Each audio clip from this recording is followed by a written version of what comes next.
تعالوا نشوف الطبق الجميل ده اتعمل ازاي يا جماعة. طبق طعمه والله بجد بجد تحفة وهايل. مش عارفة اقول لكم ايه.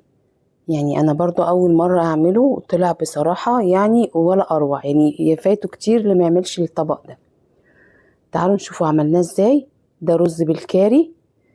معانا هنا صدور الفراخ ما تكونش رقيقة قوي ولا سميكة، يعني انا قسمت الصدر كده الواحد كده على 2.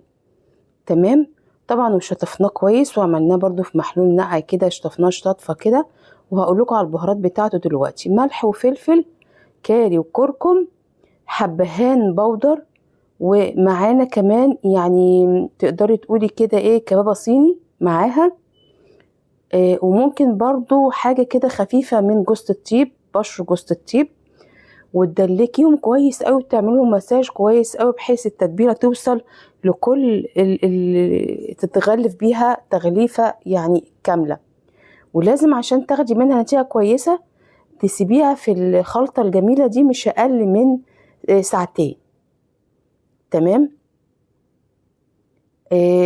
طبعا والافضل ان الفراخ دي تكوني جايباها قبلها بيوم، لان بصراحه يوميها يعني بتحسي ان اللحمه بتاعتها بتشد.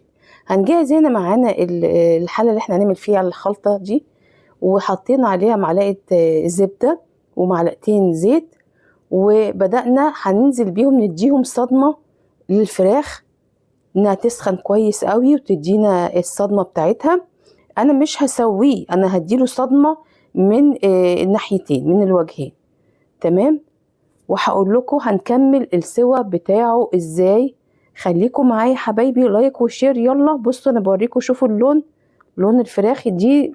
ده طبق بالكاري، مبهر بالكاري، طعمه بصراحه يا جماعه حلو قوي. جربوه حبايبي، قولوا رايكم فيه ايه. لايك وشير معايا. هنا برفع الفراخ من جوه المزيج المادة الدهنية بتاعته. خلاص احنا ادينا له لون، ادينا له صدمة من ناحيتين. هزود هنا كده ايه معلقة زبدة، مكعب زبدة. تمام. وهبدأ اكمل الاضافات بتاعتي. هنا انا عاملة بصلة مكعبات وضفتها على المادة الدهنية دي وبنشوحها كويس قوي. تمام. هنا بقى مجهزه معايا فلفل اخضر على فلفل اصفر كده برضو وضفته عليه وعشان يشوحوا مع بعض، مع طماطمتين كده صغيرين مكعبات، ومعلقه صلصه هنضيفها كمان دلوقتي. تمام. احنا كان المفروض ضفنا يا جماعه فص الثوم وشوحناه معاه، بس انا بصراحه انا نسيت، فهنضيفه برضو، هنلحق الدنيا معانا وهقول لكم هضيفه امتى.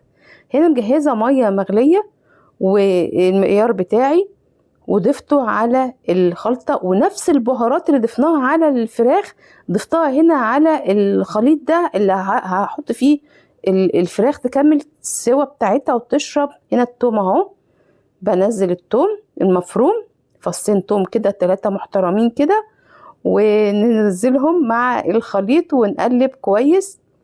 تمام. هنا هيبقى طبعا مش هيتأخر في ان هو هيغلي بسرعة، وننزل نضيف عليه الفراخ دي تاخد السوا مع المية وتشرب من المية الجميلة اللي نزل فيها طعم الخضار واداله طعم وريحة.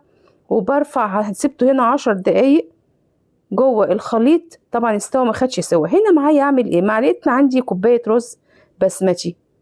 اكمل ازاي؟ حمرت كوبايتين شعرية وعملتها معاملة الرز البسمتي ونزلته مع بعض وقلبتهم، طعمهم ولا اروع بصراحة. قلبي كده هتلاقي لقيت الخليط تمام بالظبط ومعيار المية بالظبط. سبته على النار لحد ما يبدأ يتشرب المية بتاعته. واول ما احس ان هو بدأ يشرب المية بتاعته هروح نازلة على بصدور الفراخ على وش الرز كده عشان تدي ايه شكل ولونه جميل قوي قوي، ويكمل بقى على البخار مع الرز مع الحاجات دي، وبعدين طعمها وتغطي عليها وتسيبيه لحد ما تحسي ان الرز خلاص والشعرية استوى. هنا لازم تتصرفي، انت ما لقيتيش عندك الا حبة صغيرين رز بسمتي، حتى لو ما فيش رز بسمتي ممكن تعمليها بكوباية رز مصري عادي جدا. هنا انا بحب بصراحة عملت معاها سلطة الدقوس، ممكن اللي حابب معاها زبادي سلطة الزبادي براحته، بس سلطة الدقوس بشوف انها ايه يعني أليق شوية مع الأكلة دي بصراحة. يلا جربوها والف هنا وشفا.